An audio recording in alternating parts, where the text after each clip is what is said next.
So we went to Four Roses and what else? Oh gosh, it's easier to tell me which ones I did go to, because there's only 3. And one of those was closed, so we did, So you were on the trail then, right? Or no? yes, we did all the places that we could get to within, the 5 days that we were It there. was the brush okay for And I would tell you right now, skip Louisville. The We got- 3 distilleries that are in Louisville, there's actually 2, our side. and the one's just a showroom for, Hartford.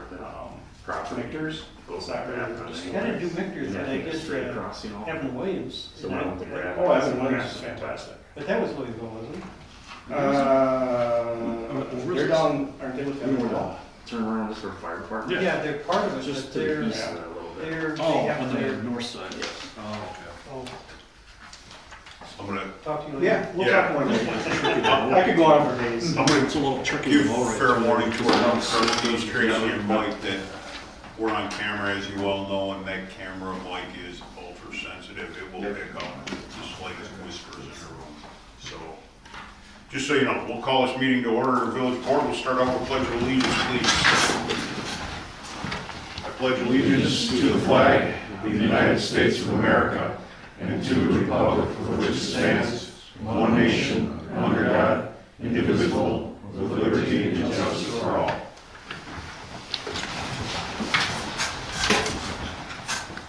On a roll call, trustee Howdy Shell. Present. Trustee Mondell. Present. Trustee Long. Here. Attorney Shoulders can be about 20 minutes late, he said. President Lysick here. Clerk Ford. Here. Trustee Goodman. Here. Trustee Khan. Here. Trustee Lewandowski. Move along to public comments. Item 2. Any public comments, please stand up, state your name and address. Try and keep your comments to about 2 minutes or so.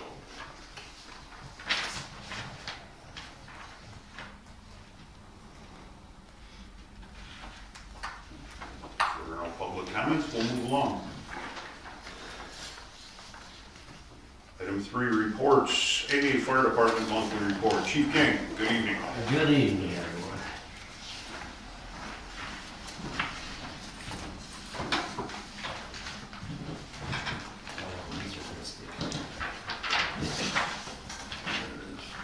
How's the mud out here?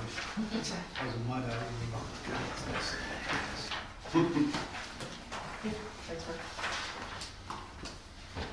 Thank you, sir.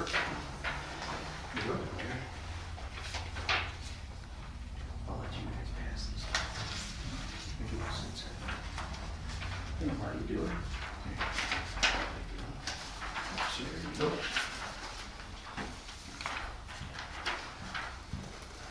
Once again, good evening.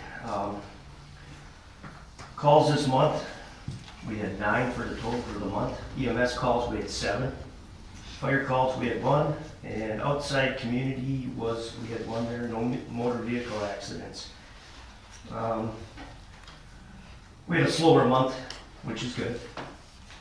But our calls for this month included a couple overdoses, and we seem to be assisting more births lately. I don't understand why, but people must not like to go to the hospital. Were you on that call, Mark, for that assisting the baby call? Not this last one, but I did one in November. Can you tell your department thank you? That was my neighbor lady that she, of course, as you know, she delivered that baby at the bathroom floor by herself.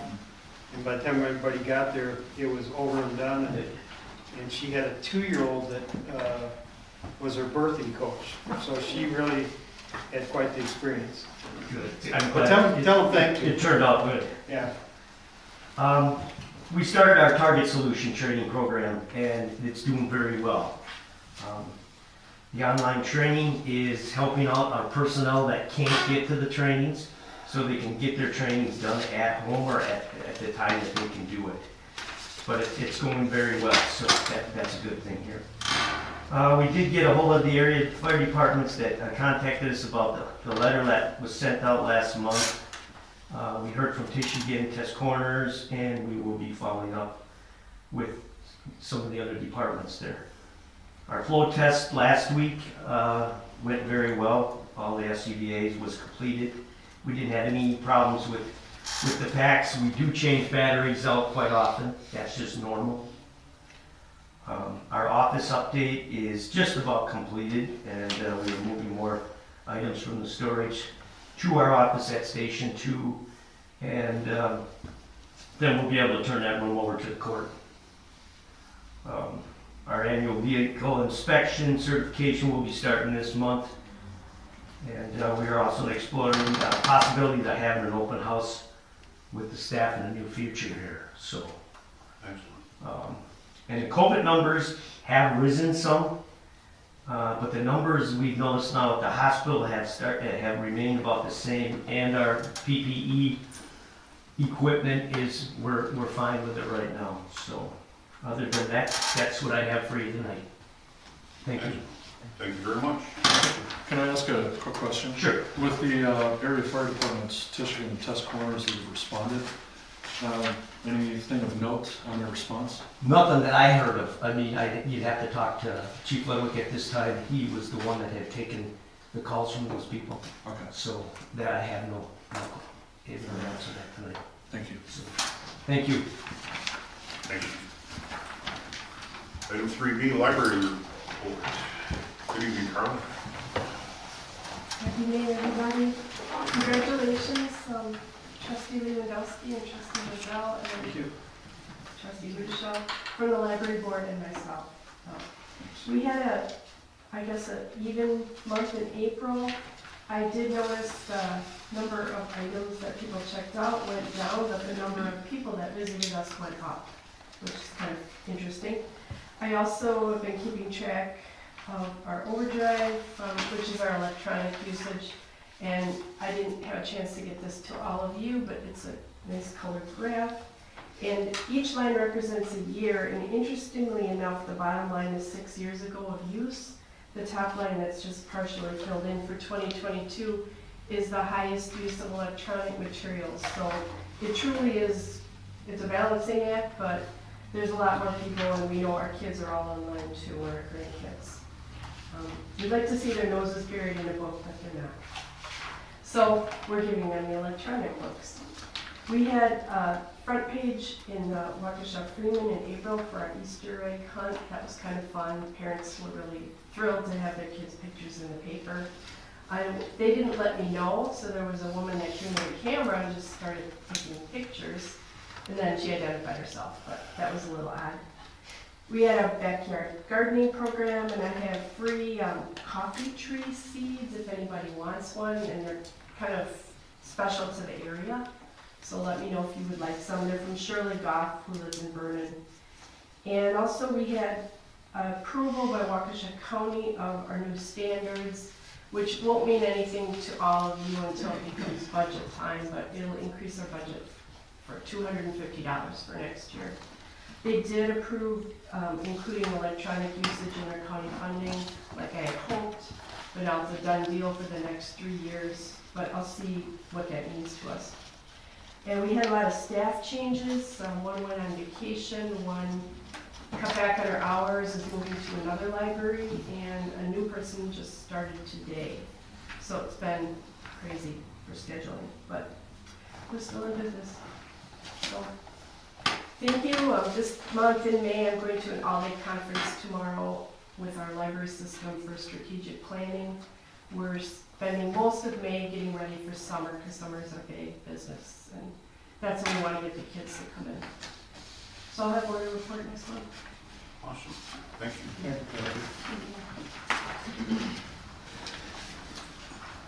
Item 3C, Police Department Monthly Report. Good evening, Chief. Good evening, everybody. Congratulations, everybody that's new and reelected. All right, reports in your packets. Let's start taking a look at the items of note. I'll go through it. 1 burglary, 1 theft, 1 assault, 2 drunk drivers, 3 adult arrests, 75 traffic stops, 72 citations, 2 non-traffic citations, 373 total calls, 151 business checks, house checks, extra patrols, 2 accidents, 1 was a hit and run, 6 calls to the fire department on 6 of their EMS calls. Salvage vehicles, since we reinstated it, it's up to 28. Still will trickle, which is probably based on the cost of these dealers buying used cars. It's not financially sound for them right now, so we're struggling with that a little bit. 2 hours and 38 minutes of assisting other agencies Tuesday, August 9th. Working on getting ready for that. And that's all I got. Questions, comments, complaints, concerns? As you read through items of note, if you have any questions, just let me know. Chief, I ask it from time to time, do you, is there an uptick, downtick, just kind of steady year to year over what we see this time of year for just general clearances? It's been steady over the last several years.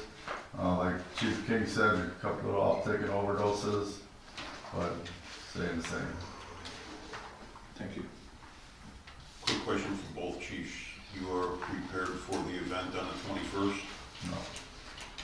I saw your quote come over, your revised quote, so that was nice. And that's gotta be changed again, because they changed the hours again at the meeting on Tuesday, Monday.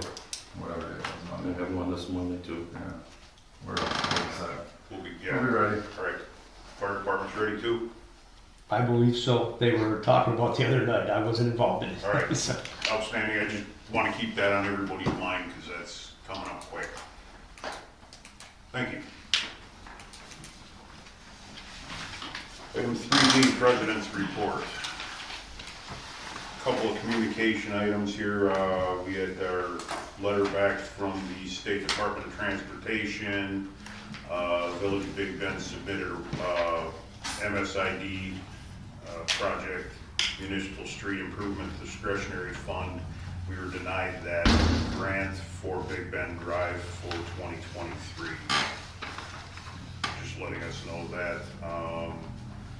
Another letter from the DOT telling us about the Rock Freeway project coming up. Data collection beginning in May this month and taking place throughout this year, next year, and 2024 in anticipation of the project that starts in 2025 and runs through 2026. Just sending a notification to all property owners along I-43. And we got a letter from the county regarding the community development block grant and just telling us that if we do nothing, we're still involved in it.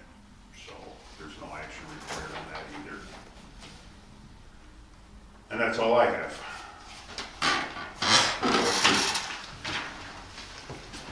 Move along to 3E, Public Works Department report. Good evening, Good evening, Eric. Trustee Manzel and Lewandowski, congratulations. Congrats. We had 2 burials, 2 stakings for burials, 2 plot sales, and we assisted in 2 large funerals. We completed our village-wide brush pickup. We were able to get this done, and was able to contact City Waukesha and have their big grinder here on Friday. So the stuff in the parking lot only sat out there for 4 days. Safeway Pest has completed everything inside the village hall. Did an MS4 inspection up at the John Cajun site. I'm hoping the DNR is going to close this down shortly so that we can cease with our inspections. Place no parking signs as per the village ordinance that was passed last month on Riverside. Still working on a few other logistics on both parking and car parking there. Bring them up to the overflow out here by the village hall. Everything in the village hall has been completed and changed over to LED except for the library. So we're working on some planning with that. We are still working and waiting for the transfer switch to get here for the emergency management generator. That was supposed to be here this month. Talked to Miller Electric this morning, and they're still waiting for a big panel for that. They ordered that in January. They don't have an idea when it's going to get here. They're hoping by the end of May here. We ripped both ball fields and dragged them. Thanks to Jeff Goodman, he was out there, put quite a few hours in of his time to get these fields dragged and in shape. He's been leading the cause for the ball fields and for the baseball teams. He's the direct contact for that. 10 of Waukesha County Parks, our Waukesha County Public Works Monthly Association, is at an asphalt seminar in Waterford. We did some tree cleanup at Broham Cemetery. The winds up there, obviously every place here dropped a lot of stuff on the ground. Trying to get all that stuff cleaned up. Placed some new signs at the cemetery. regarding the items that cannot be there. This came up in Public Works, and I thought everybody was aware of this. We will not be putting a sewer treatment plant in the back as proposed. Am I correct on that, Mr.? That is absolutely correct. It is not allowed because all of that land was purchased either by the village or Lions Club or the county using law con funds, and that is restricted to recreational structures only. We couldn't put a permanent sewage treatment building back there if we ever wanted to. I mean, that's always been the case. So long story short here, and I don't mean to interrupt you, long story short is I don't know who did the investigation on this years ago, but this was never, ever, ever gonna happen. Correct. Myself and Warren were the first ones to break ground through the DNR, and then to find out this actually had to go through the National Park Service for it to happen. So, but there's no, not gonna be any sewage treatment back there, and I know we had talked about it, Public Works. Yeah, and I'm amazed that we talked for 15 years about that's where the sewer plant was gonna go. And all of a sudden, I don't think in anybody Public ever, Works, we heard it can't go back there. Now, I we don't, have to scramble for a new site. it's not gonna be a big deal. We've got a staff meeting planned within the next 2 weeks between Applied Technologies, Kapoor, Eric, myself, to address that issue and revise the existing plan. It's not gonna change the cost. I don't think, you know, if we. Well, the area back here behind the bank or behind the other station's awful wet back in there. Yeah, little fill and little grading, we can get that done, and, I mean, we'd have to do it back there anyway. It's a lot closer to the river, a lot less pipe. I'm gonna leave that to the professionals to tell us what we need to do. so then We have the ball rolling on that anyway. if everybody hasn't heard by now, what I did not bring forward last month was the event that's gonna come off here in the village. John Deere and Bush, Anheuser-Busch is gonna be doing it's a new can, it's a new product, and it's gonna debut here. They're gonna be doing a cornhole toss type thing, and then they're gonna do a giant one that's gonna have posts sunk in the ground, and they're gonna pull this big slingshot thing back, and they're gonna launch these giant bean bags or bales of hay wrapped in these to look like beer cans and launch them, see if they can put them in there. Most of this stuff I pushed off to Steve Isaki, president of our committee, because there's no way with all the phone calls and stuff coming in. I've got a real job here, I don't have time for that stuff, so he's been doing that. We did hire a new seasonal gentleman, started on Wednesday. Bathroom at the fire department, I'm gonna bring this up right now. Yesterday, we had a problem with the bathroom in there and in ours. And long story's done and said is, cost us $700 today to unplug it. I had to have Stanley Walters come in with their jetting machine and do that area from the fire department to the tank. This was not an ordinary, this is malicious, so I have to come up with something.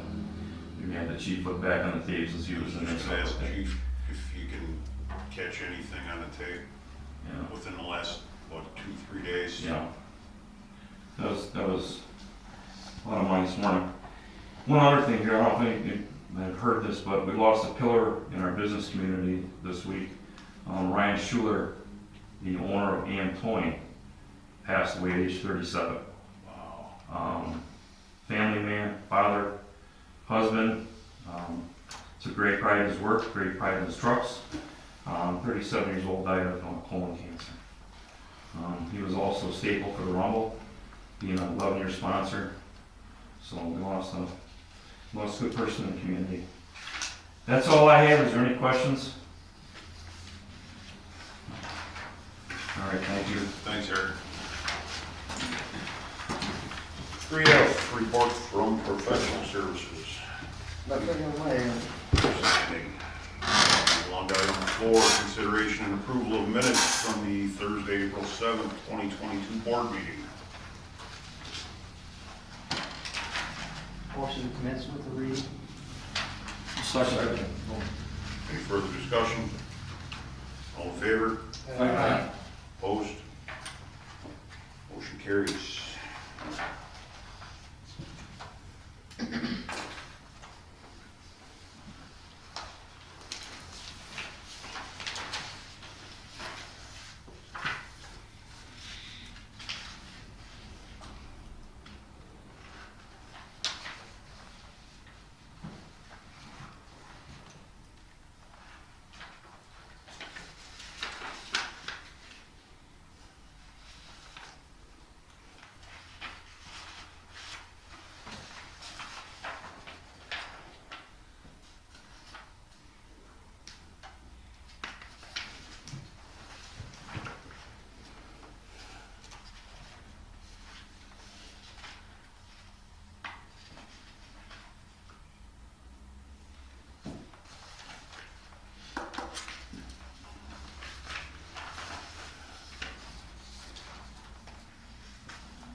Make a motion to approve the minutes as presented.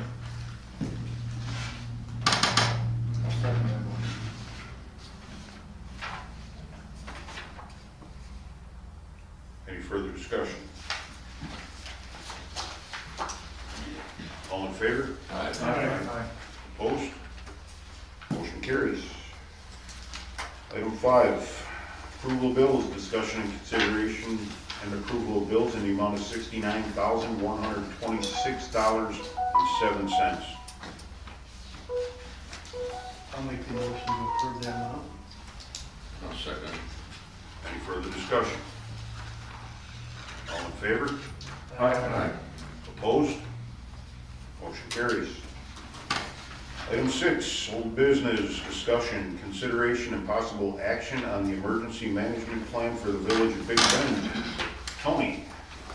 Well, we had everybody sit down and review it. Police chief, fire department, DPW.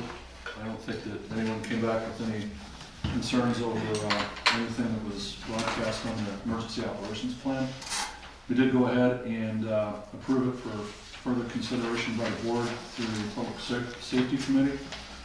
And I do recommend us going ahead and adopting this in tonight, unless anybody has any questions.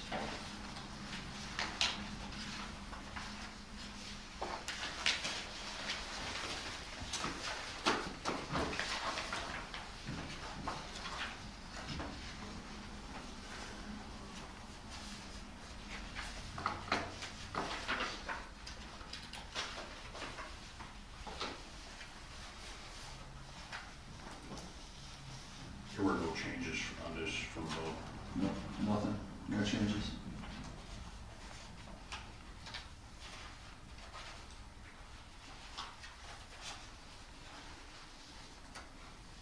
Jamie's the EMC, correct? no, No. hasn't been, nobody's been appointed yet. That comes up later in the meeting. He was one of the emails that I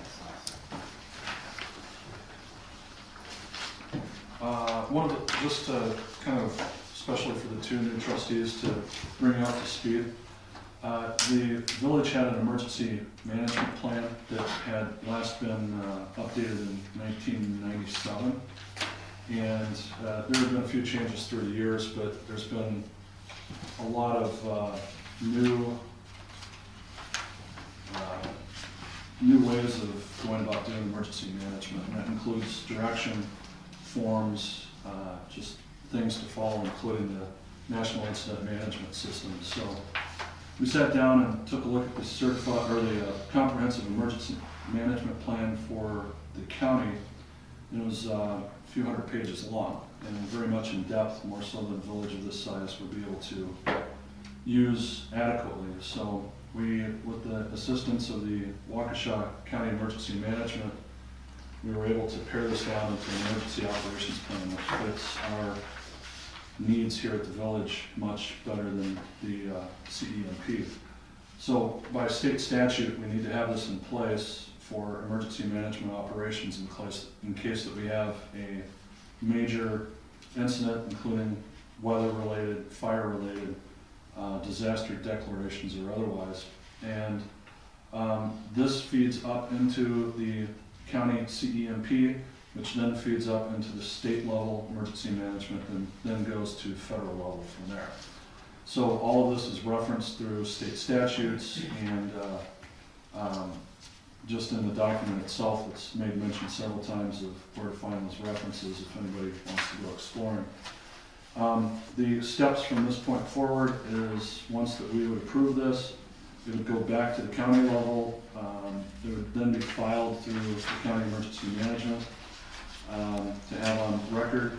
We would keep this, retain it. We'd have to take a look at it every 2 years just to see if there's anything that's updated, changeable, or any of the other contact information. The last step in this is to elect a non-paid position for an emergency management coordinator. This person would be directed to keep the emergency operations plan current, to exercise this plan through tabletops or other means to make sure that all personnel are familiar with it, know what to do in case of an emergency, and then also be heavily involved in case there ever is an emergency of magnitude inside the village. So that's where we're at. Thank you for the update.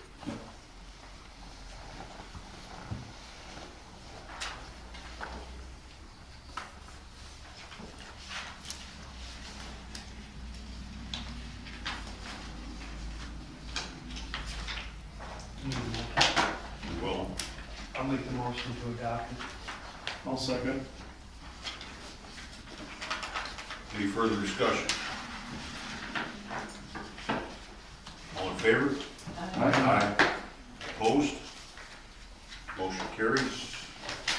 I am going to skip ahead quickly to item 7K under new business. Discussion, consideration, and possible action on an appointment of an emergency management coordinator, a non-paid position. Before I had gone on vacation, I hadn't had time to talk to Tony or Jamie about it. And in talking to people, Jamie's gonna probably have his hands full either at the county level of the sheriff's department or with our own fire department. And I don't wanna pull him away from his paid and real duties. Tony does this thing for a living for the railroad. I talked to him and asked him if he would be willing to volunteer or if it would be a conflict with the railroad, and he said it wouldn't be. So I've asked him if he would accept this position with board approval. Tony? Yeah, so no conflict with the railroad. We do not run through any provisionals inside of Big Bend.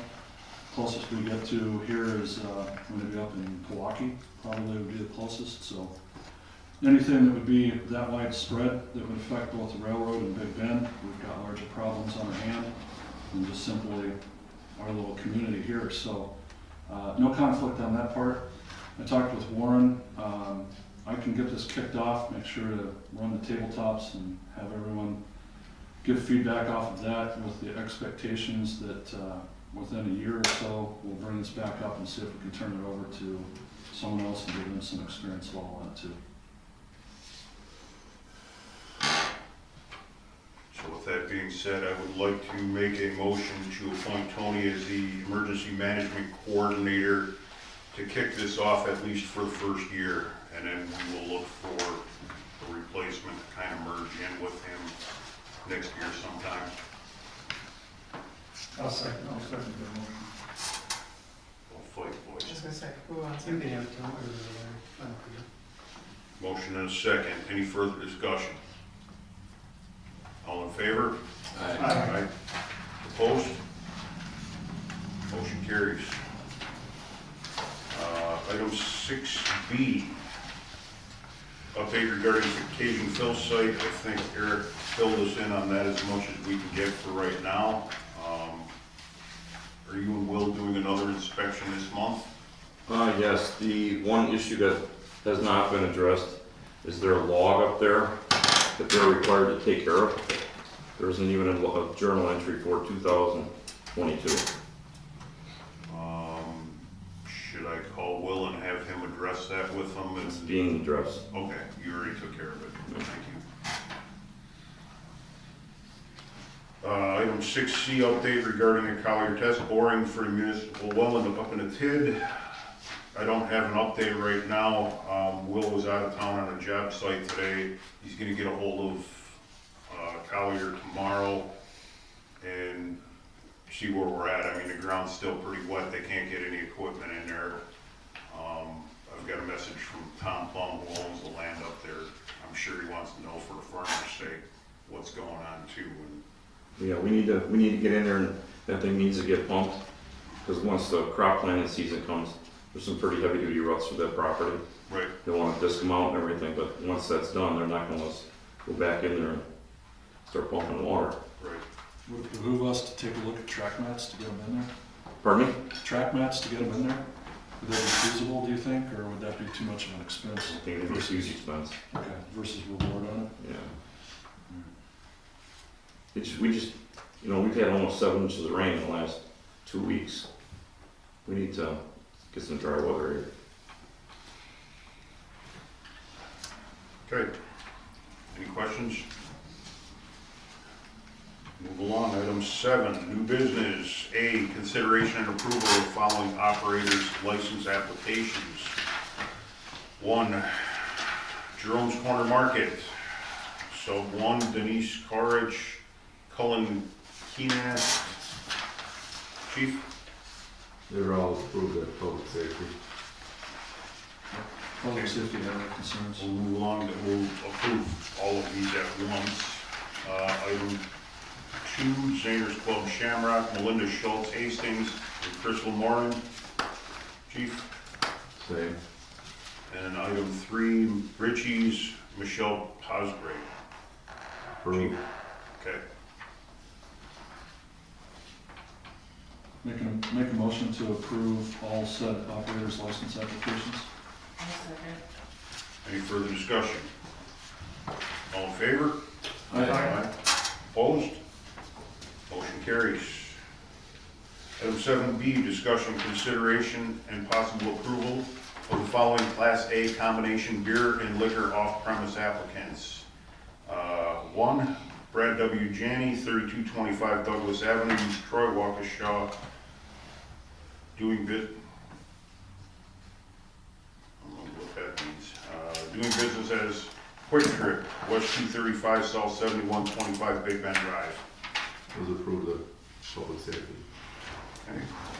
We'll do these one at a time, I guess. Make a motion to approve Brad Janey for a Class A combination beer and liquor off-premise license. I'll second that motion. Any further discussion? All in favor? Aye. Opposed? Motion carries. Item B2, Mark Anderson, 7392 Tifton Drive, Franklin, doing business as Catering Specialties, West 230 South 8855 Clark Street. Approved at public safety. Make a motion to approve Mark Anderson for Class A combination beer and liquor off-premise license. I'll second. Any further discussion? All in favor? Aye. Opposed? Motion carries. Item B3, Patel Alkesh, 9804 70th Street, Kenosha, doing business as Big Bend Food and Beverage, South 91 West 22950 Milwaukee Avenue. Approve the public safety.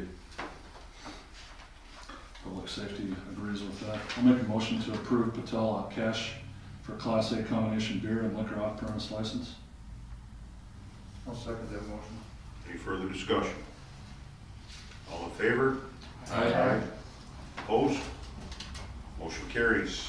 Item 7C, discussion, consideration, and possible approval of the following Class A beer off-premise license applicants. 1, Brian Gottfried, 7312 Town Line Road, Waterford, doing business as Jerome's Corner Market, West 230 South 8715 Clark Street. Chief. Improve the public safety. Public safety agrees with that. Make a motion to approve Brian Gottfried for a Class A beer off-premise license. I'll second. Any further discussion? All in favor? Aye. Opposed? Motion carries. Item 7D, discussion, consideration, and possible approval of the following Class B combination beer and liquor on-premise license applicants. 1, Richard Petrie, South 92 West 23050 Milwaukee Avenue, doing business as Richie's DS Bar, South 92 West 22920 Milwaukee Avenue. We'll do each one of these individually as well. Approve the public safety. Thank you, Chief. Same with public safety approval. I'll take a motion to approve Richard Petrie for Class B combination of liquor on-premise license. Second. Any further discussion? All in favor? Aye. Opposed? Motion carries. D2, Donald Walsh, West 229 South 8300 Big Bend Road, doing business as Blue Heron, West 229 South 8300 Big Bend Road. Chief. Approve the public safety. Public safety agrees with that. Make a motion to approve Donald Walsh for Class B combination beer and liquor on-premise license. I'll second that motion. Any further discussion? All in favor? Aye. Opposed? Motion carries. Item D3, Ralph Yanis, West 212 South 7424, Ann's Way, Muskego, doing business as Papa Stack's Pub and Eatery, West 228 South 9300 Big Bend Drive. Deferred to public safety meeting in June, has delinquent personal property tax. Table till next month. The other option that we had on the table was to be able to approve it with the premise that you would pay it before it would be issued. But we do have the ability to have one more public safety meeting, June 1st, which would be prior to the June 2nd board meeting, which would then give us enough time to still approve and get the license in place by June 15th. And he hasn't paid yet, is it today? Okay. Make a motion to table the Class B combination beer and liquor off-premise license for Ralph Thomas. I'll second that. Any further discussion? All in favor? Aye. Opposed? Motion carries. Item table. Item 7D, 4, Kelly Vasitis, 7805 South Loomis Road, Wind Lake, doing business as Kelly's Bleachers, Big Bend, West 233 South 7260 Vernon Lane. Chief. Approve the public safety. Public safety agrees with that. Make a motion to approve Kelly Vasitis for Class B combination beer and liquor on-premise license. I'll second that. Any further discussion? All in favor? Aye. Opposed? Motion carries. Item 7E, discussion, consideration, and possible approval of the following tobacco license applicants. I think we can do all three of these at once. 1, Brian Gottfried, 7312 Town Line Road, doing business as Jerome's Corner Market, West 230 South 8715 Clark Street. Item 2, Patel Cash, South 91 West 225 22950 Milwaukee Avenue. doing business as Big Ben Food and Beverage, South 91 West 22950, Milwaukee Avenue. 3, Brad Janney, 3225 Douglas Avenue, East Troy, doing business as Quick Trip, West 235 South 7125 Big Ben Drive. Chief? None of them had any previous issues for tobacco licenses, and so Thank you. was not approved at public safety. We didn't address it at public safety. Wasn't on the agenda, Okay. approved at the board level. Recommend approval. Yes, sir. Thank you. I'll make a motion to approve the trade. Second. Any further discussion? All in favor? Opposed? Motion carries. Item 7F, discussion, consideration, and possible action on special Class B retailer's license for event in Village Park on May 21st, 2022. Chief? That's gonna be licensed to Celebrations, and no issues. All their events in the past have been fine, and I have no concerns. Thank you. We did talk about that at public safety. We did not raise any concerns. Both fire and police said that it was a very manageable event, so no concerns. Is this being approved for celebrations or for the people that are coming, like, For celebrations. okay, but it's being put on by other people, right? For sponsoring. Their party, our sponsor. So as far as Bush and John Deere, correct? Correct. They're putting it on. Do we have liability items for them? We've got their insurance paperwork, and we're named as an additional insured, correct? I believe so, I come with that stuff. And then we had to send them our insurance also. Right. So Celebrations is the one that's gonna be selling any and all the beverages.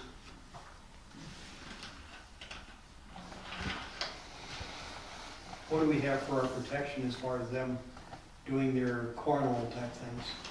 They're sending us the policy, if they haven't sent it already, except Steve's got a lot of that stuff, I don't. There's a letter for Steve that just came in the mail today. But I haven't opened it yet.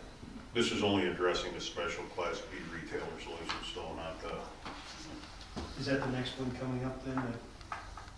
I think we need to make sure we have ourselves protected on this if they're gonna be holding an event in the park. For the Class B license or for the? Well, just for the whole license? thing. well, Celebrations is looking for a Class B. Okay. So we can approve that for the Class B then? Correct. Right. Okay. Yeah, it's certainly the board's prerogative to make sure that the event has coverage, but that's normally asked for as part, then you would Well, I expect it. think that's something we need, don't you, John? Just to, we were talking about equipment coming in, launching items into the air, we're gonna have a crowd there. We just need to be protected there. Yeah. Yeah, I would think it's like, I think of examples, but carnivals coming into a music park or whatever, they should have their own certificates, or policies of insurance. Ideally, we should be additional insurance, as Warren said, not just, you know, a certificate holder, but, so, yeah, that should be reviewed ahead of time, but, Is that something Celebrations is doing then? Yeah, I know Steve's been in contact with them to get that, and that was required at the onset of the discussions that would need to be made. I don't know if he has the paperwork in hand or not It yet. might be on my desk. Right.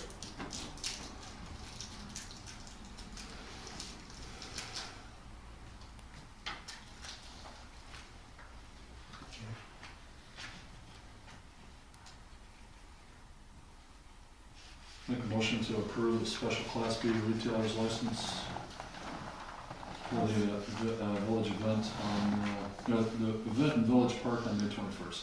I'll second. Any further discussion?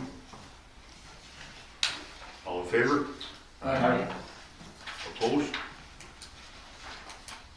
I will abstain from that vote.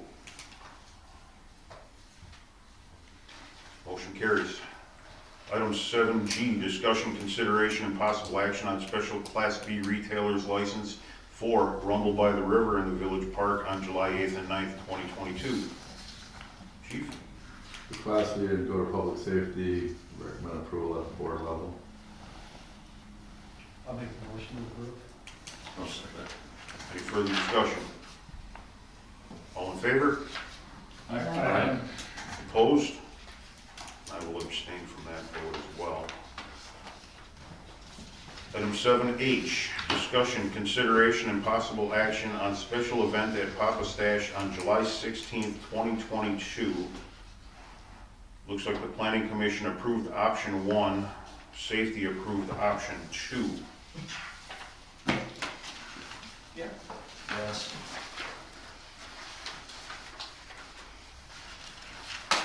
These one things. No, I have some. This is the packet. So in your packet, you have the planner's packet for the event.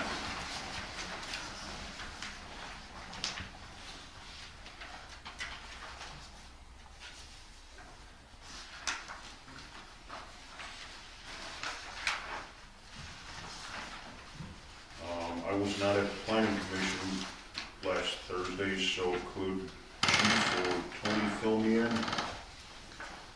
Planning or public safety? Public safety decided they would opt for area 2 for the stage, and for one of the reasons was it's further away from the water, sound will travel a little less, just a little safer in all our opinions. So I would recommend that we go with public safety's recommendation, area 2.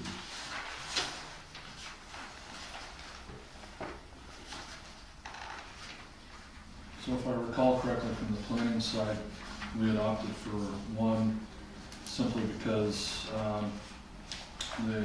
we had talked it through with how the seating was going to be arranged, and even though that it's close to the water, it wasn't going to be as close as what it kind of shows on this map, if I remember correctly. But more importantly, they were going to have some sort of a barrier between the arena area and the water itself. So they had asked for that, that it would give a little bit more room to do what they needed to do with it, so planning had opted for option 1 near the water. I do agree with both, and honestly, Papa Stash had the representative members that were there, John, was not really too concerned if it was option 1 or option 2.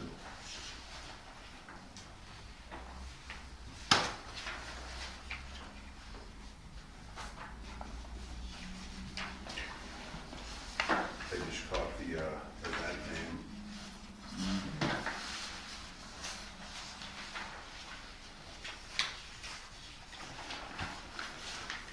Apparently they have had this in there before.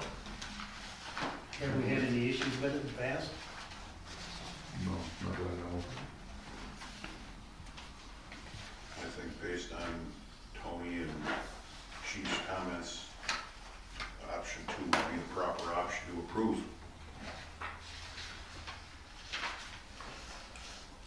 Should you choose. I would rather be the safest area.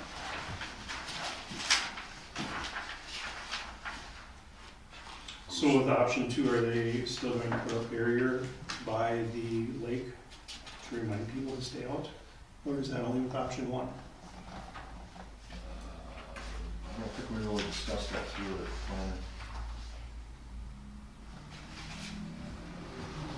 I believe that if we would suggest that with option 2, that they would be more than accommodating to want to be able to put up something to identify that they don't walk further in this direction.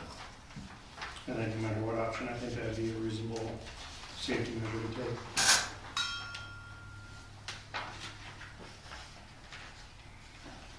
Whenever they were in front of planning, John was very open for anything that was suggested. There's no opposition to anything we talked about. One of the things that they're doing is, instead of having risers for the chairs, they're just gonna keep it level, so there's no issue with people trying to climb up onto the risers and get into chairs. So, We're trying to keep it as safe as possible.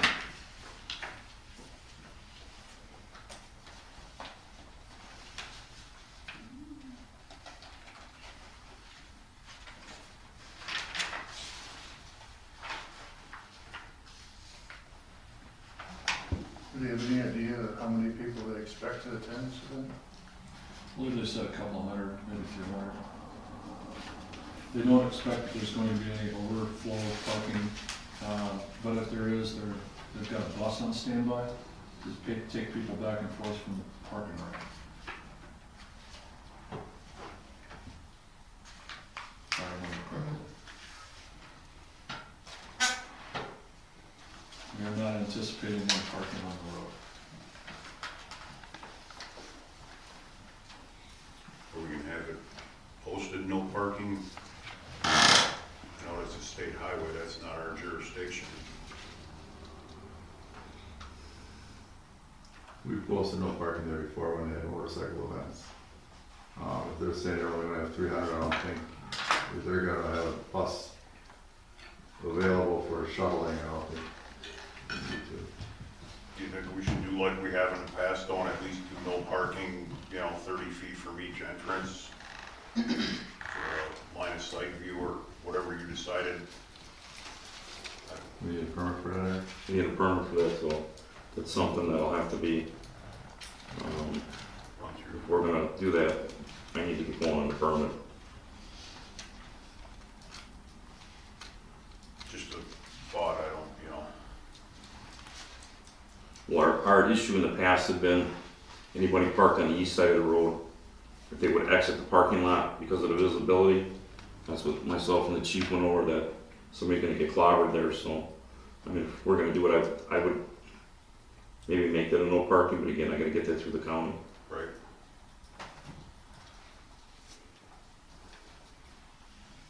Is this gonna require any police or fire assistance down there? They're not asking for any. They will have, I believe, 4 Yes. security guards on staff during the event.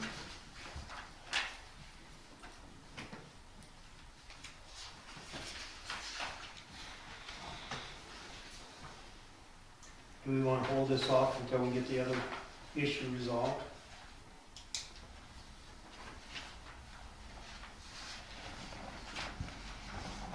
Well, that wouldn't affect them having the event, they just couldn't sell liquor or beer at it. They could still hold the event. I believe that's correct, I believe so too. yeah. That would be correct.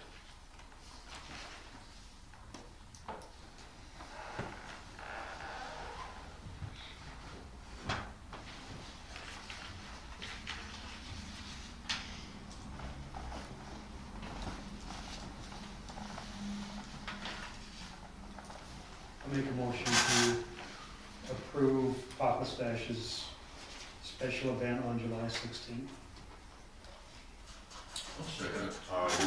Which option? Option 2 with the barrier at the water, is that? That's reasonable.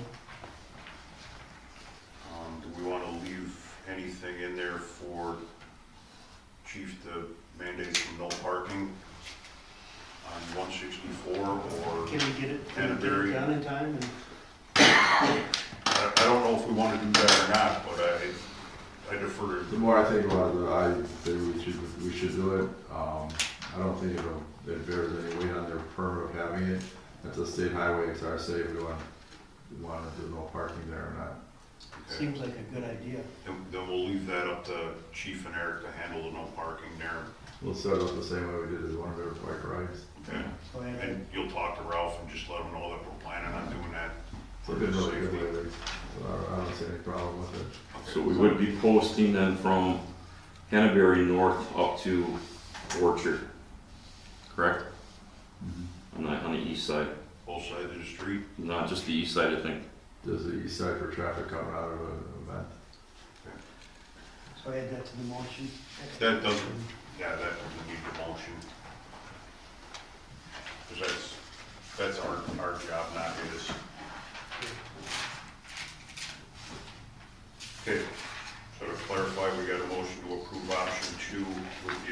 some fencing or barricading by the waterfront. I'll second. Mike already did. Yeah, Mike, you're gonna second. Covered. This was under discussion, so motion and a second. Any further discussion? Who will be responsible for the fees for the permits that you were talking about? Right now, they don't charge. Contrary to everything else they do, it's the only thing they don't charge for. All right. Any further discussion? All in favor? Aye. Opposed? Motion carries. Item 7I, discussion, consideration, and possible approval of committee appointments. You have an updated roster in your packet. Changes being Larry Lund to Finance, Tony Huddyshell to Public Works, Tracy and Mike both to Public Safety, Greg Peterson on Planning Commission, Brian Moore on the Police and Fire Commission, Jeff Goodman, James Sonnenberg, and Keith King on Cemetery Board. I am going to add Kayla Rush on Fox River Commission, with the understanding that Larry will be able to kind of retire from that position over time. Once she gets comfortable, you don't have to be a trustee to be on there. We'll just have her report back to the board occasionally with any updates. And we already approved Tony as the emergency management coordinator. Any comments, discussion, complaints? So I was taken off of public works from the sheet that was sent over. It's changed. Yeah, I changed things around, because Kelly moved off of planning commission, so I had an opening there. And I had to put a resident back on if I had one volunteer. So then I had to take Mike off of planning and shuffle people around. I still have one opening on public works, if anybody knows anybody, for a resident. An opening for a resident on public safety, Board of Appeals, and Board of Review.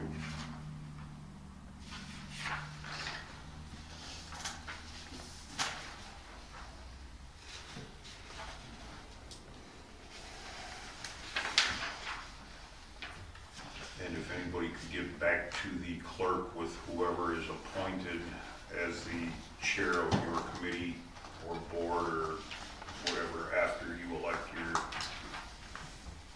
new chairs, please do so.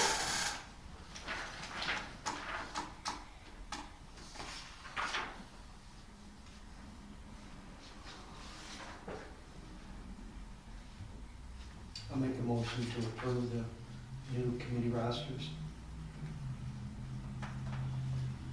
Second. Any further discussion? All in favor? Aye. Opposed? Motion carries. Item 7J, discussion, consideration, and possible approval of a modification to an existing deed restriction recorded against Nicholas Herzog's lot/accessory building located at West 227 South 8895 Marianne Avenue. She's got an address now? Yeah, but it's not right on here. It's right on your agenda. Wonderful.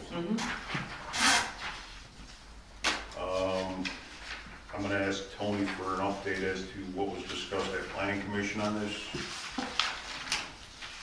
So, yeah, putting the address issue to the side, I think we've finally maybe got that resolved. But for the modification of the deed restriction, so the property was divided, and then the section of the property that was just had the standalone pole barn garage was sold. So at that point, it was deemed as a existing non-conforming property, but it did have a deed restriction that was placed upon it that stated there would be no improvements to that building until there was a primary structure that was built. And They signed off on it, I believe, last September. And they came in front of the board looking for permission to be able to run gas and then also take the existing electricity and run it underground, so it was not pole mounted to the building, with the anticipation that they were going to start removing trees, prepping the site for building the primary structure of the house on the property. There is no timeline on completion of the house, or there's no directive really at this point through the deed restriction or otherwise that they have a certain amount of time. But we went through several iterations of discussion with it.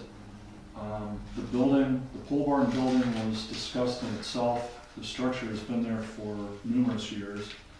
It's been basically as a structure, and whenever it was divided, like I said, it became a non-conforming property. And we did go ahead and take a vote on it. We did approve it. We did have the discussion before approval if this was going to set precedents into the future, and we determined that it would not, simply because of the special nature of this particular property. So we did approve it for further consideration to the board, and that's where we stand. Thank you. So we're just looking at striking the electricity, gas, propane, sanitary sewer, water, on-site sanitary system, or well section off of the deed restriction. Actually, I believe it's a little bit less than that. I believe it's just for gas and electric.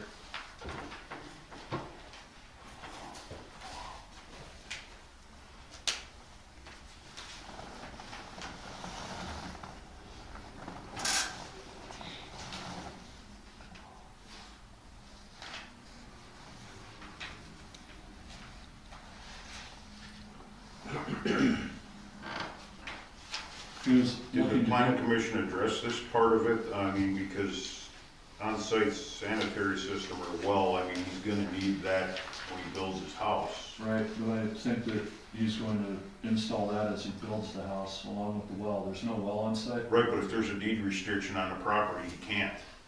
Well, So whenever, we would either have to revisit it at that time again and drag him back through that, or we can just strike it all now. Not, or all of the pertinent parts. But if you give him, if you don't have a sanitary permit, you're not going anywhere. Right, he's gotta get that from the county. I'm not sure that property's gonna perk. That's some pretty low property there. Yeah, there's all ponds all through there. Yep. Like holding tanker, mound system. I'm I don't not, know. I'm not the county, I'm just saying. Yeah, that's not my thing either, but I mean, do we wanna revisit this deed restriction in 6 months or a year when he wants to build his house? Maybe over a year, he said. This is the new owner?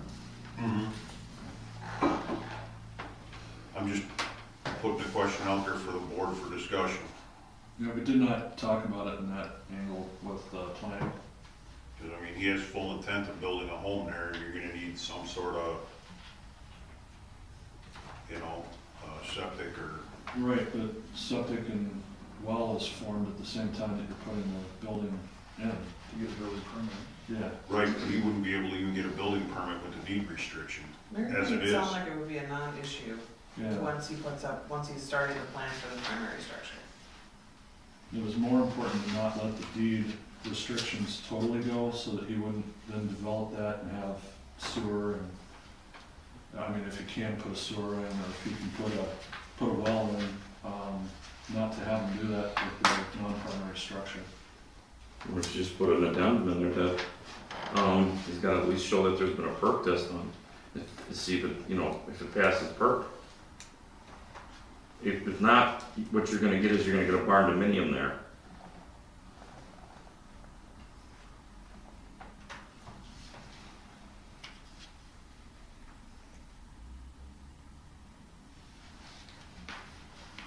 Any input, attorney? And I was just looking to see what they were actually modifying, because a deed restriction is primarily to give notice to future buyers as to what they can or can't do with the property.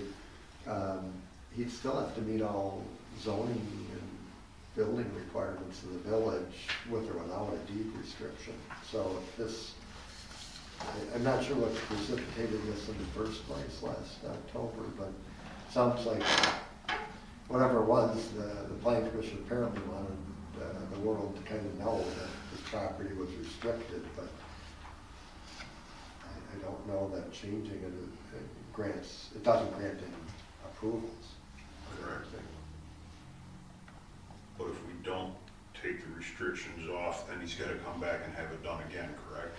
If we leave these sanitary restrictions on, the well restriction, Yeah, well, that's even kind of interesting because if, usually restrictions can be enforced by property owners, or by people that benefit. I suppose the village could come back and say you're not allowed to do that even though you've met our other code requirements. So I do agree you should have the restrictions match what is permissible, because then even if you turn around and sell it midstream, the buyer would be aware of what they couldn't do with the property.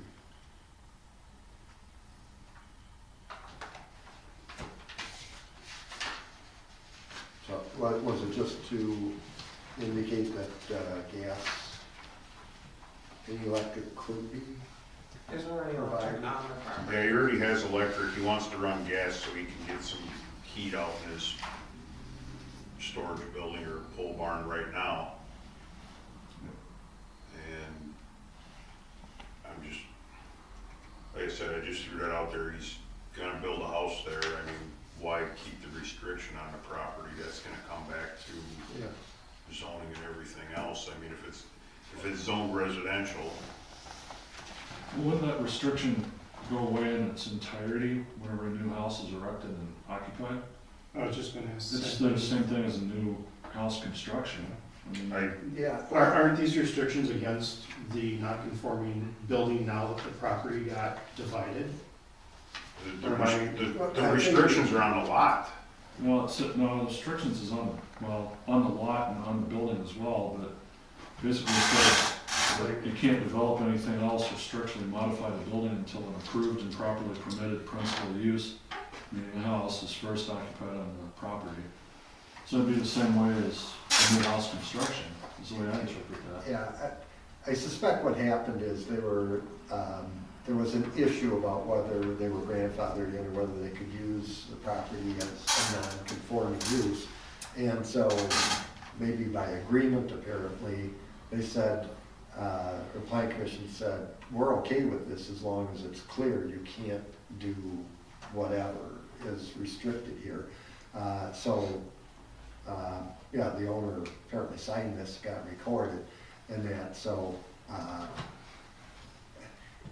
yeah, I think though, even if they built a new house and they met all the other requirements, the village would have to consent to deleting this or removing it. Actually, I reread it here. Those restrictions only apply to the accessory storage building. According to the way I read this, it doesn't apply to And the it's kind lot. of, I was thinking too, it's only for that building, and my concern would be if we lifted all the restrictions, what's to say then? Yeah, you can That make it- becomes Right, the primary residence. What did you call it, a barn dominium? Barn dominium. Barn dominium, so we're just gonna do the electric and gas. Yeah. All right? Sorry. The rest of it would fall off as the primary house comes into development, and then the restrictions on the storage building would go away.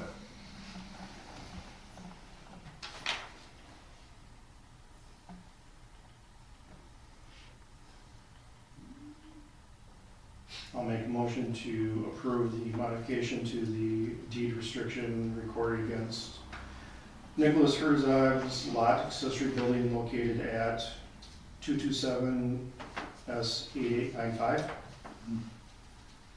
Mary Ann Avenue. I'll second. Any further discussion? All in favor? Aye. Opposed? Motion carries. Item 7L, discussion, consideration, and possible action on approval of 2022 funds for the school speed limit weekends. I have nothing in the packet on this, chief. Eric, you want to go back? We have not received the Put it off the next one. refitted, refurbished, updated cost on this. And Vernon's not willing to pay for some of this, from what I read in the notes. That would be up to the chief. He's got more information on that than I do. When we went around and around with this last August and September, they were not in favor of it at all. Our village board approved our third of funds of the three-way cut. The school board approved their portion for Big Bend Elementary. We approved our portion for ours, and Vernon balked at it. It's sad Not sure. because it's their address, it's Vernon. It's not even Big I'm Bend. not sure what their theory is, other than at their meeting, unfortunately. So Eric, we revisited this, Alan Cole, when we talked about it. I personally think it's still another tool in the toolbox to keep kids safe. It not only keeps the kids safe, but you know, if some unfortunate family is driving there and not paying attention and hits a kid, it's not only the kid that's gonna get hurt or the person, but the pedestrian that gets hurt. But what the family has to live through and instruct the person, so I think it's still another tool that we should explore. We are going to look at some different resources to pay for that final third. Obviously, you guys can't approve a number because if we're each doing a third, we don't know the new number. Based on the way the economy's been, everything's probably up 10%. I would bet if not 15. We gotta wait till TAPCO gets us the numbers, which we're supposed to be in today, yeah. and I didn't see them. Another thing we have to worry about is we have permits for the state of Wisconsin for that, and I think we're getting close to expiration.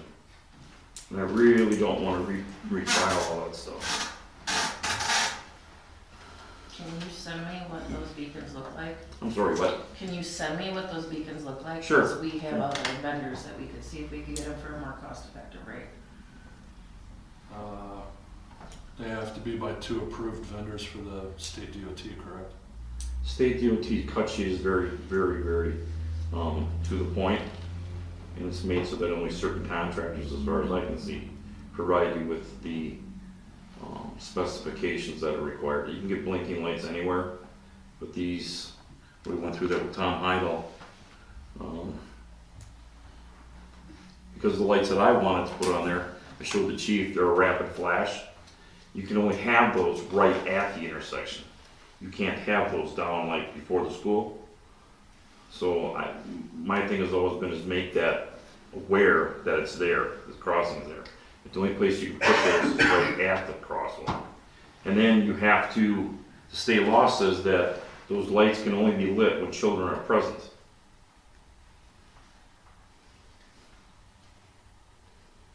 Because we were gonna put that on a solar timer. I don't know, I think we need to rethink this again. You know, you get so many signs up there, you get so many blinking lights. People, after a while, they just start ignoring them. They're just part of the, whatever it is there at that intersection. I don't know, yeah, we need to protect the children, but I think this is something that I don't agree with as far as spending the money to take and put it in. And now that we've had Vernon back out of it, you know, I just can't see where it's gonna have a long-term effect that's gonna be beneficial. I think maybe a little more police presence down there, which Chief has had people down there pretty regularly. And we haven't had any incidents since you've had a person down there, or even a vehicle sitting down there, whether there's a person in it or not. But, I don't know, I think we need to rethink this and see if we really want to go down that path, or maybe even look at something different.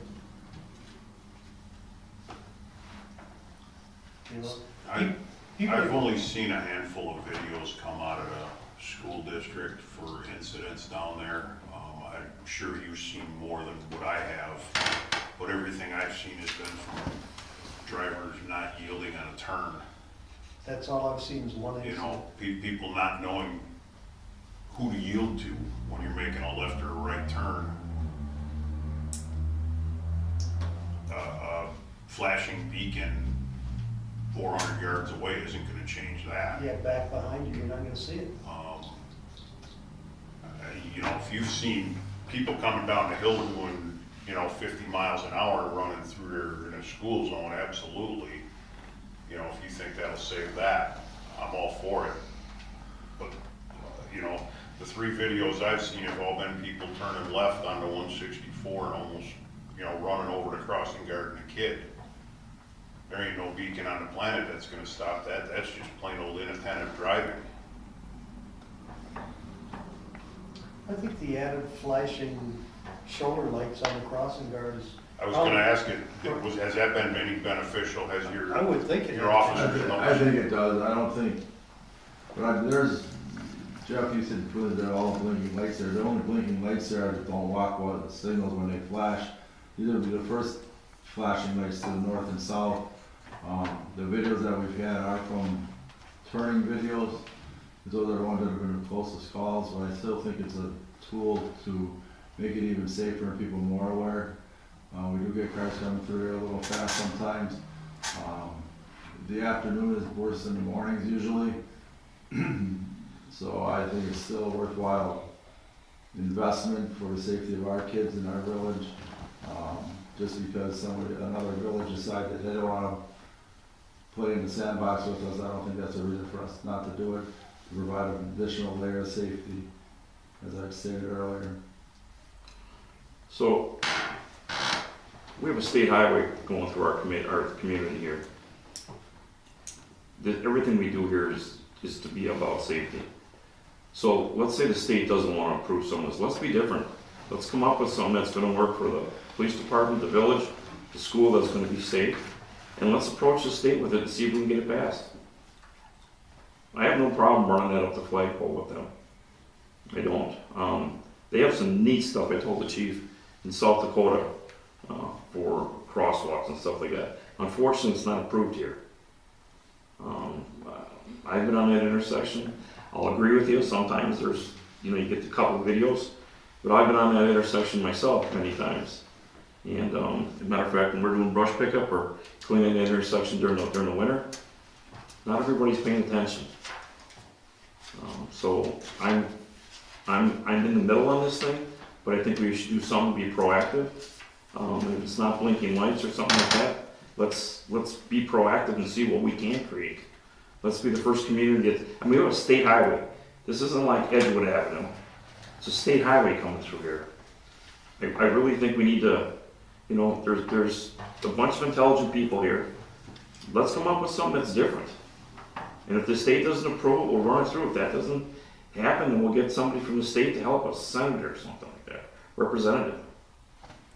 Eric, are you talking about barriers, like crosswalks, like at a railroad crossing?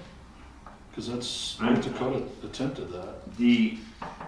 When you read the state statute, and I brought this up to the chief the other day, when you read the state statute on those crossing lights, there has to be a child in the crosswalk. Am I correct in that? Maybe you put them at the intersection. Right. So,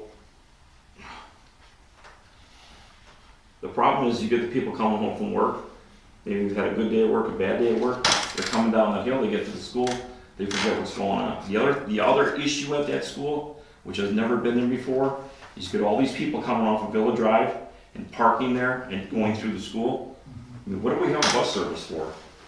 There's gonna be a major accident there, because the other day I was coming down, and somebody that was in line wasn't gonna wait anymore, and they pulled right out in front. Maybe we need some education on the parents that bring their kids to school too. There's gonna be an accident here, and the other thing that scares me is you have a bomb right across from the school. That gas station there, if something happens, you get a car out of control, loses it, goes through there, you're gonna have a catastrophe next to that school.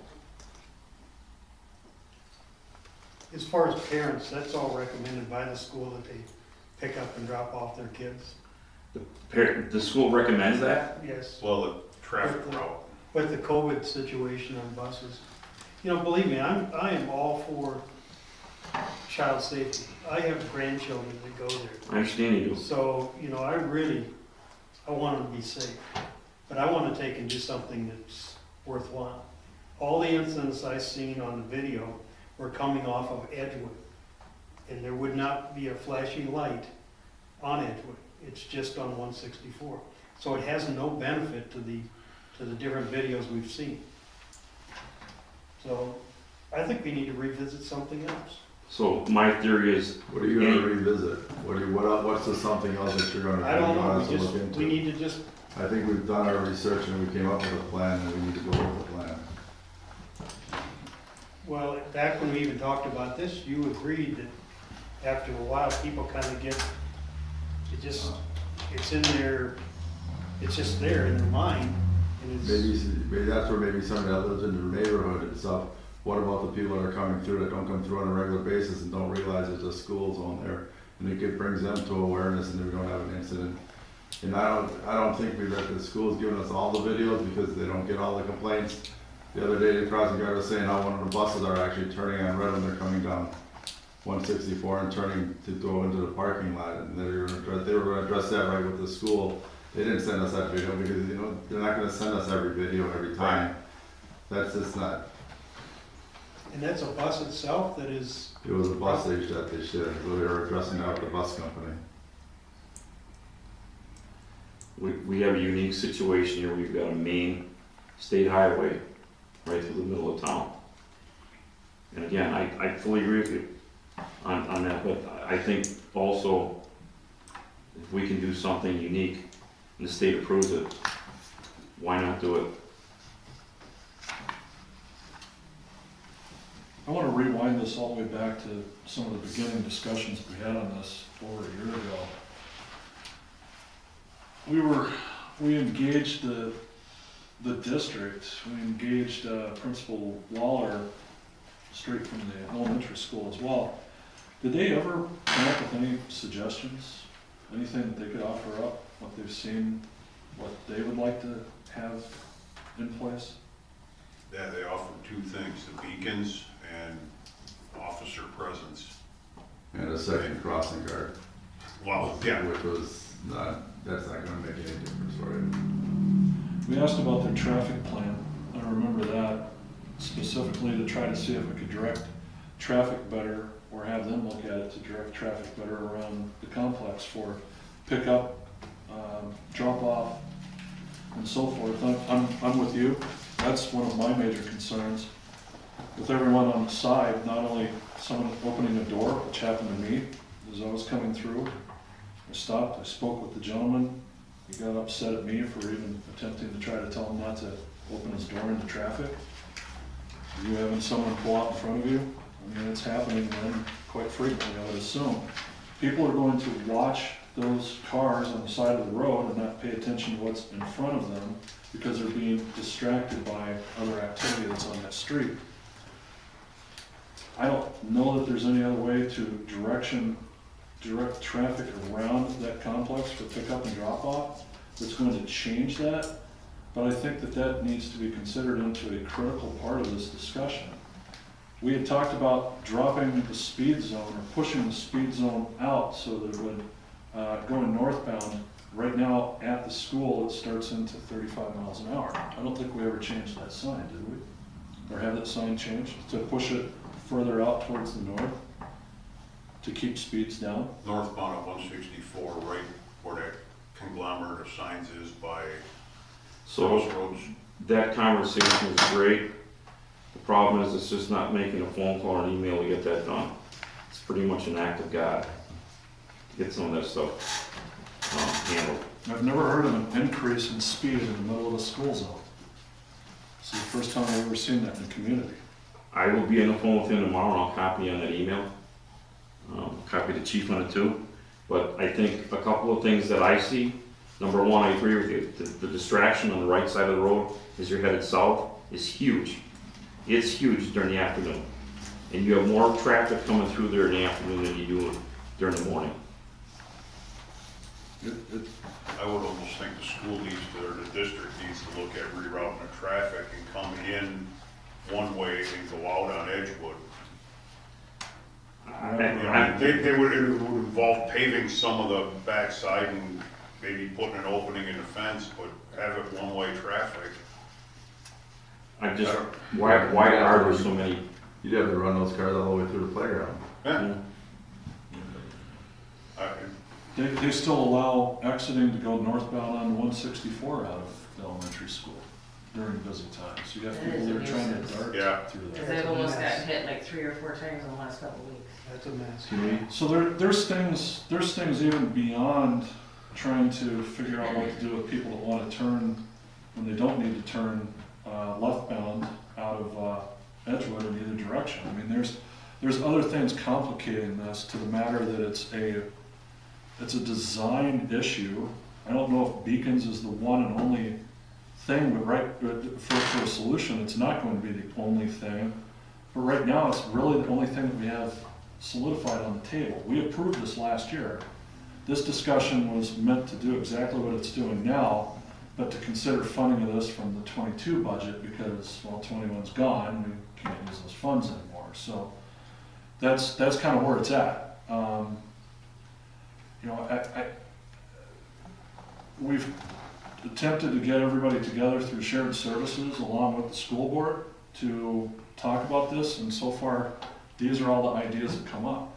An idea of putting down, basically this is a new design on busy streets where it's almost like at a railroad crossing, where they have the lights that would go off whenever the barricades are going to come down, and they come down and basically protect the crosswalk in both directions.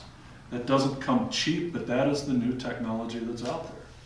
That would protect people because you can't come across that. I don't think that's gonna fly well on the state highway. I think I don't know what other new technology is out there, new and inventive. there's some stuff out there, but it hasn't been approved by the DOT. You know, there's all kinds of neat innovations. So what I will do is I will get in contact with Tom Heidel tomorrow. I'll copy Tony on, copy you, I'll copy anybody who wants to be on, the chief, and see if we can come up with some other solution. But I think one of the solutions too is we need to, I don't understand why all these parents are coming to pick up their kids. In the morning when we plow, we don't get Villa done early. The cars will be all the way out to Edgewood Avenue to come in and go through school. And if we have a problem with them turning northbound through the school there, and they get done picking the kids up, we'll get that handled right away too. I'll see if they can get a no left-hand turn or northbound turn. I mean, there's all kinds of solutions to this. It's just some talking points need to be brought forward, but I think, let's look for a solution. I'm not saying the blinking lights are the solution. I'm not saying they're not. But we've got enough people in this room right now that everybody has a decision and maybe somebody's got a different idea. And I think maybe we should work on that. Well, can you bring us to us some of the ideas you've seen, like in South Dakota or something, or you've seen on the internet or whatever? Because I think we need to really take a serious look at this. This is a problem, huge problem, and I want to make sure we get the right thing. And in my mind, cost is not. I mean, yeah, it's a thought, but when you're talking about kids, cost is not the big thing. It's to do the right thing with controlling traffic through there. So you said the bikes or the buses or the parents were coming because of the COVID? Yes, I did. Yeah, they Okay. recommended it during COVID because of safety on the buses and I know this because of the grandkids going there, to drop off your children and to pick up your children. Now, I don't know if that's been changed, but there obviously are plenty of parents that have not changed that in their mind. So I'll get a hold of Mr. Waller tomorrow also. These kids are in school with the other kids that they associate with. Being in the car by going there in the morning, not being among those other kids, nothing changes when they get in school. Everybody's in the same classrooms, you know what I'm saying? Oh, So yeah. I think it's gotten into a habit to do this, but we've got some issues with that. I mean, you go out there and like you said, you've come down, I've come down. I know Chuck almost got some the other day too. So I just think we need to be maybe innovative. Maybe we can come up with something that's better. The DOT doesn't like it, but how many other places have a school right on a state highway? There's like 10 of them up north. Yeah, I was gonna say. I grew up in a small town. Right, and but you know what I'm saying? You know, I think we should look at the low hanging fruit right away though, is talk about and rework some of the traffic patterns. Because again, that comes at very little cost to us and has a more immediate effect. So in your emails that you're gonna do, Eric, with research, why don't you grab public safety? Because I'm sure we'll wanna help address this whole issue also. Please. And I'm not opposed to the beacon signs. I mean, we've all, well, most of us have read Chief's reports over the last several years. And the amount of traffic stops he has for speeding, drugs, weapons, you know, coming down 164. You know, so my theory on tools is tools are only expensive if they don't work. absolutely. If the tool works, it's whatever it's cost, it's worth it, you know what I'm saying? They're gonna have to be far enough back though from where everybody's pulling up to pick up the kids. So, and somebody that's, is still gonna be able to. and that's where one of the problems with the DOT.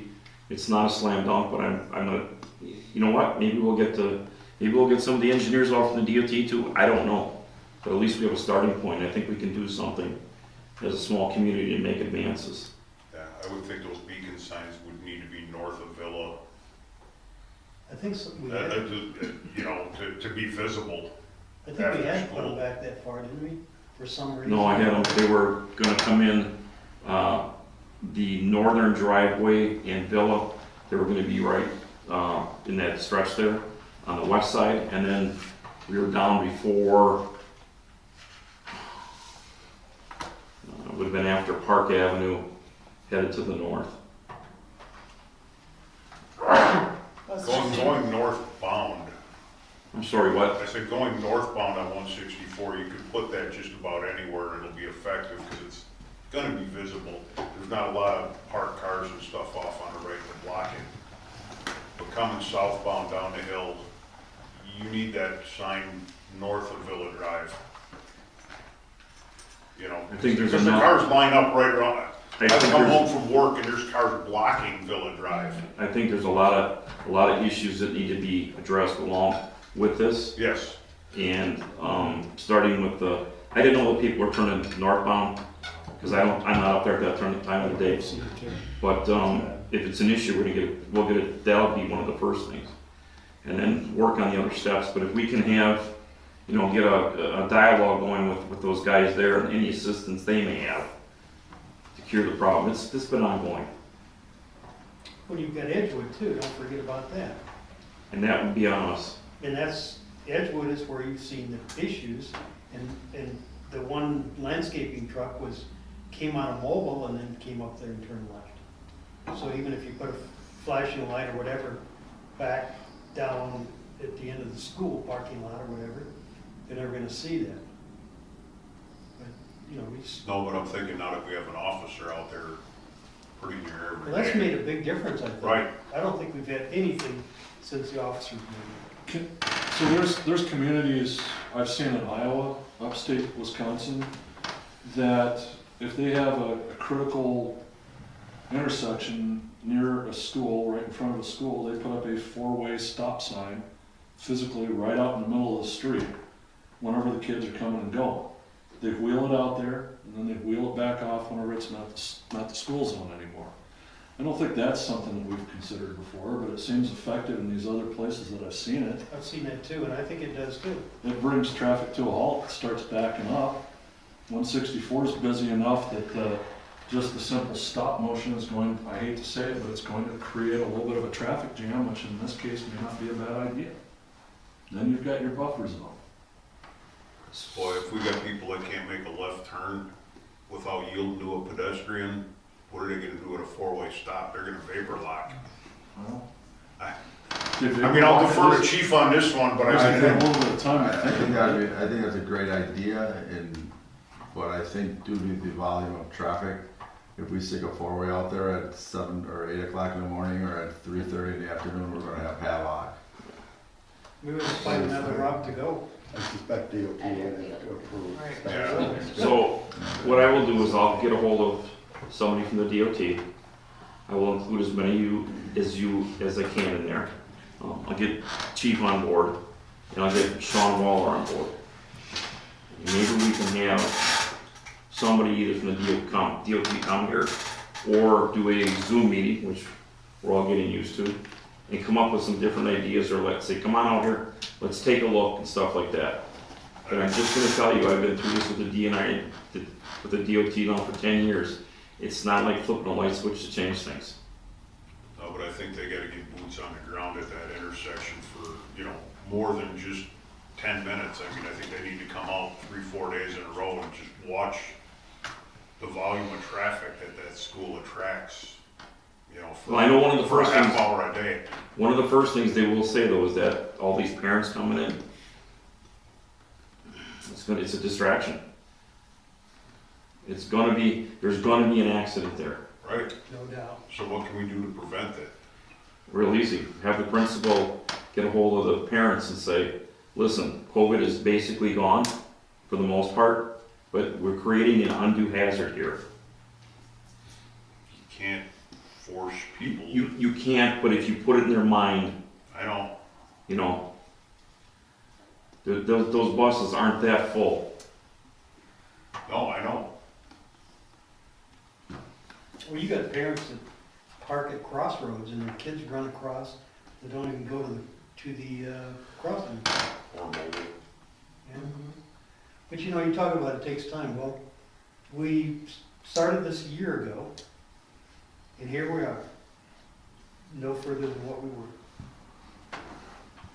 We'll get some other parties involved. If anybody's opposed to that, let me know. Otherwise, I'll start the ball rolling tomorrow as long as the people from the state are in. Fridays are not a good day to make contact there. But I'll do whatever I can and include as many people as I can.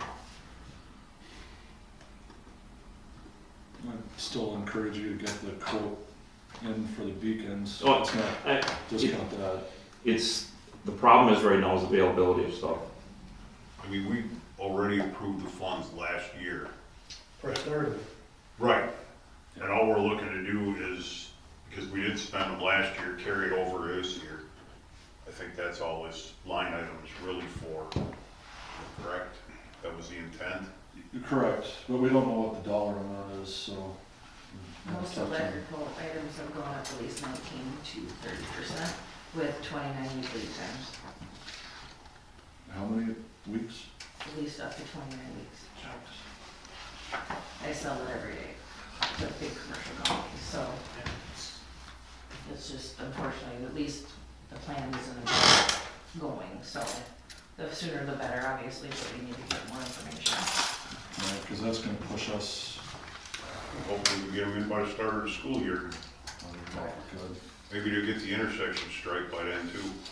And It that's was where done already. Was the it? panel's already. The one that they said they did already? Yeah, the one they said they did. Shit. Didn't Let look me like it. just check. Let me just check to see what I've got, if I've got anything from anyone.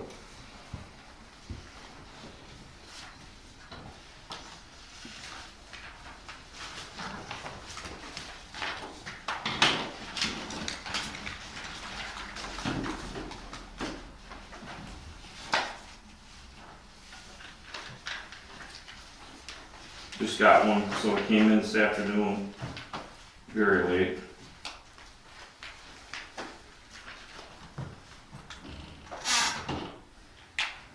And these I don't think are what the chief's looking for at all. I'm not thinking those are what he's looking for. No, that's different, okay. I think we have to table this until we get a little more That's information. not what you're looking for.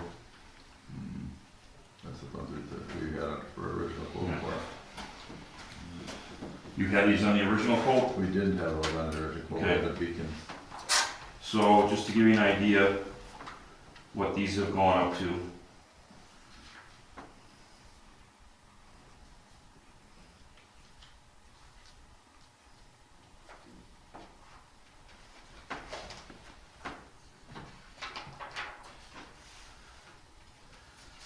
For two of those running on solar, they're $58.38 Each.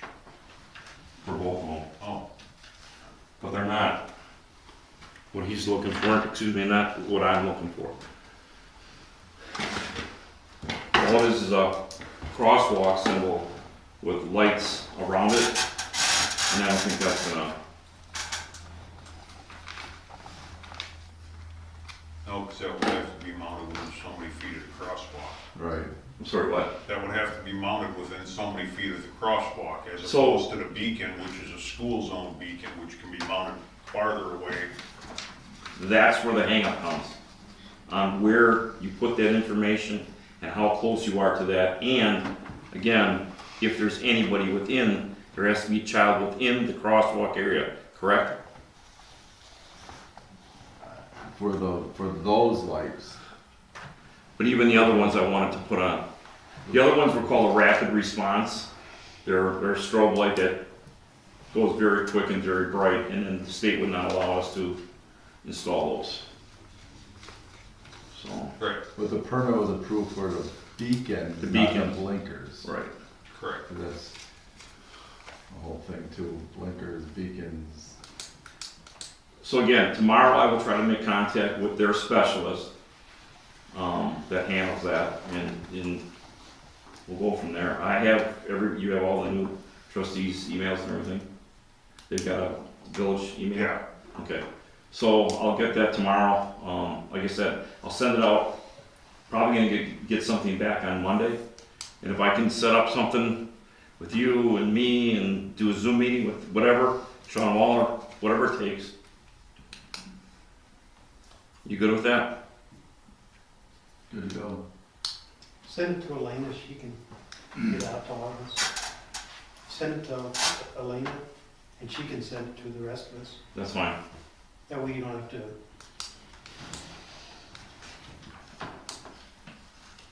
I'll make a motion to table. I'll second that. any further discussion? All in favor? Aye. Opposed? Motion carried. Item tabled. Item 8, correspondence. Anything else? I covered all of mine. Item 9, public comments. Any public comments? Motion to adjourn. Thank you. Second. All in favor? Aye. Opposed? We are adjourned.